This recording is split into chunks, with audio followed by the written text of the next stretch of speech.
Terra Firma. Olá pessoal, eu sou o professor Luiz Roder, esse aqui é o canal Terra Firma Society. Vou convidar você para deixar o like, o dislike, se inscrever no canal, vir participar da comunidade Terra Firmeza. E hoje no Eu Recomendo Netflix, série documental Os Mais Procurados do Mundo. Meu, que doideira que é essa série. Ela vai pegar 5 pessoas de diferentes países que são as pessoas mais procuradas pela Interpol até hoje, tá? E que não foram encontradas. O muito doido é esse, assim. E ele vai contar, algumas já foram, tá? Ele vai contar detalhadamente o caso de cada uma delas, né? É muito louco. E assim, ele podia estar, por exemplo, aqui num Sexta Sombria, porque só tem gente da pior espécie que você puder imaginar. O que acontece? Ele vai, episódio por episódio, traçar a carreira de uma pessoa execrável que comanda um grande esquema ou que participou de um grande esquema, de um ato de violência e tal. É porque, assim, são casos completamente diferentes aqui. Tem coisa política, coisa de roubo, né?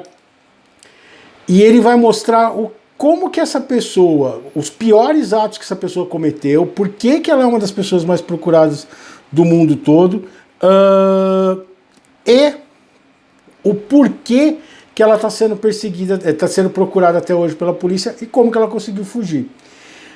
O primeiro episódio ele vai falar do Ismael Zambada Garcia, o El Mayo, o chefe do cartel de Sinaloa. Esse é o cara que ficou no lugar do El Chapo.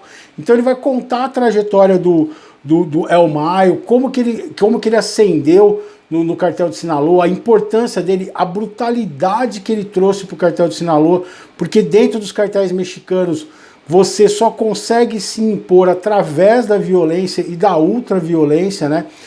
Tem um vídeo aqui que eu vou fazer sobre o Red Suns, ou Sóis Negros, que vai explicar um pouco disso. Então ele vai tratar dessa questão do El Mayo, que até hoje ainda não foi pego. Ele vai contar a história de como o El Mayo ajudou o filho do El Chapo a fugir. Meu, é muito doida a história.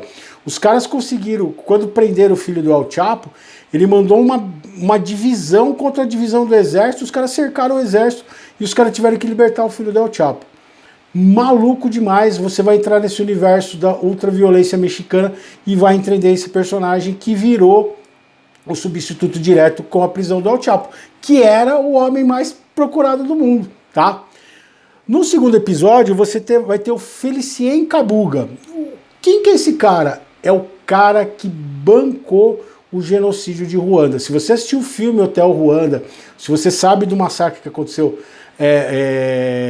em Ruanda dos Tutsis, ele vai contar essa história. Como que foi criado, como que esse cara bancou, armou as pessoas, instigou as pessoas através de rádio, televisão, no dia da tomada de Ruanda, saírem às ruas e matarem em um dia 300 mil pessoas. Se você puder investigar sobre Ruanda, pesquisar esse genocídio que aconteceu lá em um dia, você vai ficar abismado com as coisas que aconteceram lá. E como que este homem providenciou que isso acontecesse, alimentou a mente das pessoas através de rádios, de rede de televisão, ele distribuir facões para as pessoas, distribuir armas e fazer com que no dia da Revolução as pessoas saíssem e matassem quem eles pudessem. Meu, 300 mil pessoas morreram num dia nas ruas de Ruanda.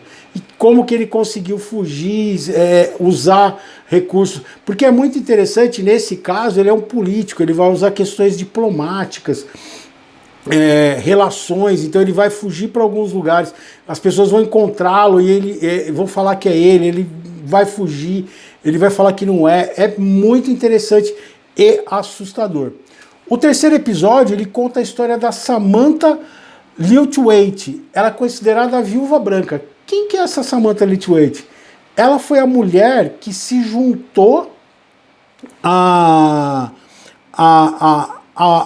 ao islamismo, ela virou uma militante do islamismo e ela ajudou a coordenar aqueles ataques em Londres, logo depois do 11 de setembro, e ela vai participar de algumas ações terroristas, aquela que teve no hotel na África, que os caras entraram com uma metralhadora matando todo mundo no hotel.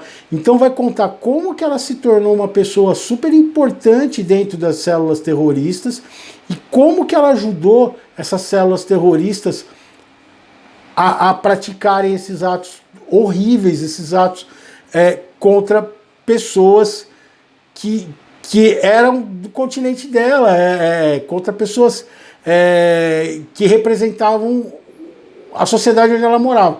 E é muito interessante nesse episódio o processo pelo qual ela vai passando de radicalização. É muito interessante.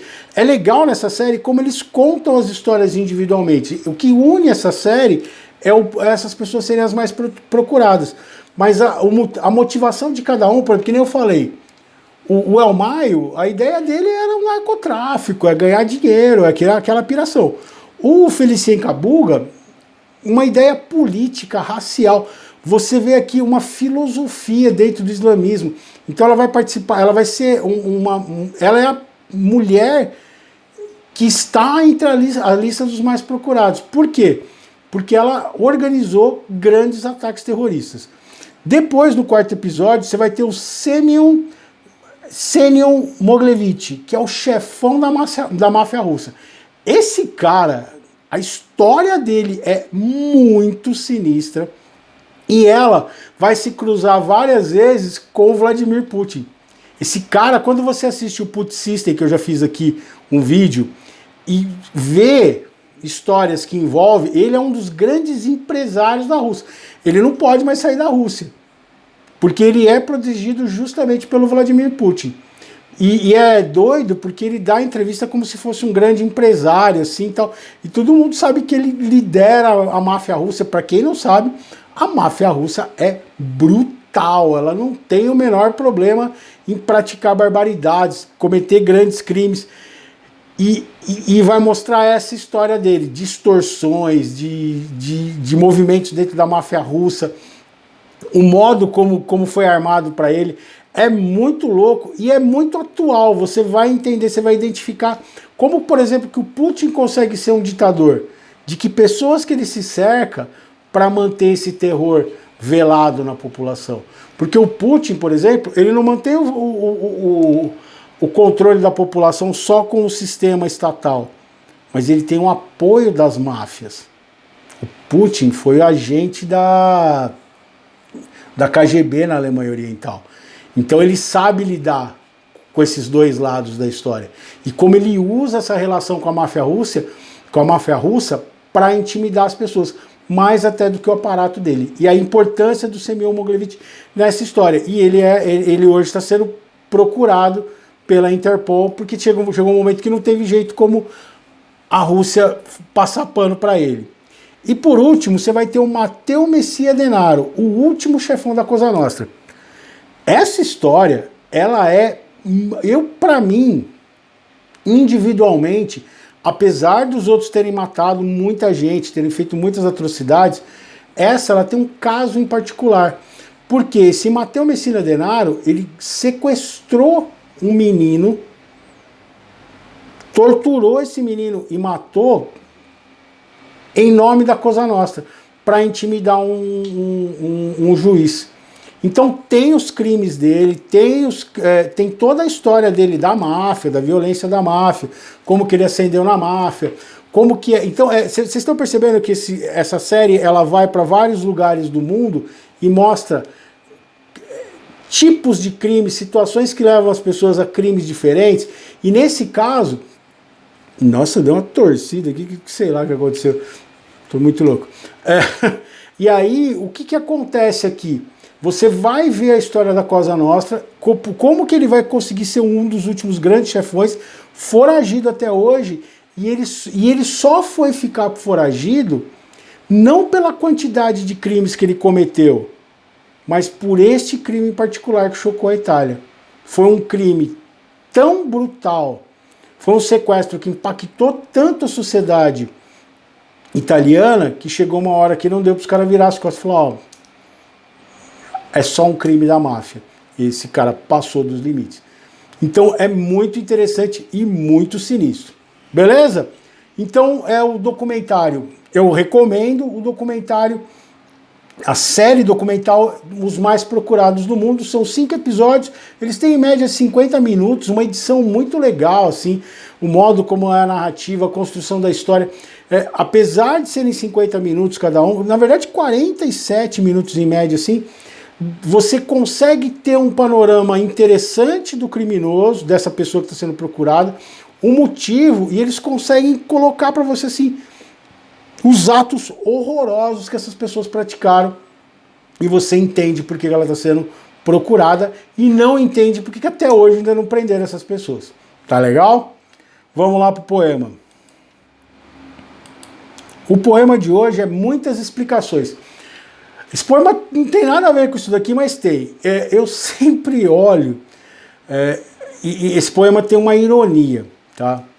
Aquela coisa assim, de você passar pano ou fazer vista grossa por um monte de crimes e só um você considerar. E nesse caso, na verdade, eu estou pegando um monte de mortes que uma pessoa só se salvou. Eu estou fazendo uma brincadeira de humor negro, me respeite, tá? Me respeite no sentido assim, entenda que eu não estou querendo ofender ninguém, respeite a inteligência que eu tenho pela inteligência de vocês. Eu vou ler o poema e a gente troca uma ideia. Muitas explicações. Mais fantástico do que a pessoa agradecer a Deus por ser a única sobrevivente de um terrível furacão são as outras 4.999 a ele, letra maiúscula, in loco, a pedir explicação por não entenderem ou terem passado no seu controverso processo de seleção natural. Eu acho muito louco, tipo, desabou um lugar, morreram 5.000 pessoas, 4.999 pessoas, e teve um sobrevivente. Fala, graças a Deus, Deus protegeu essa pessoa. Sério? E as outras 4.999 que morreram? Não bate muito essa conta pra mim, não faz muito sentido quando a pessoa fala isso. E eu sinto um pouco isso em relação a esses documentários, esses 5 documentários. Fala-se dessas pessoas escapando e tudo mais, e fica no foco de um ponto positivo entre 4.999 negativos. E fica meio estranho entender essa conta. Eu acho que ficou confuso esse final, mas a vida é confusa. Quem não é confuso, que fique tentando entender por que ele atirou a primeira pedra. Deixa o like, o dislike, se inscreve no canal. Diz aí, você já assistiu essa série? Sabia que tinha? Você conhecia alguma dessas histórias? Se inscreve no canal. Eu vejo vocês em outro vídeo de Terra Firma Society. Tchau, tchau.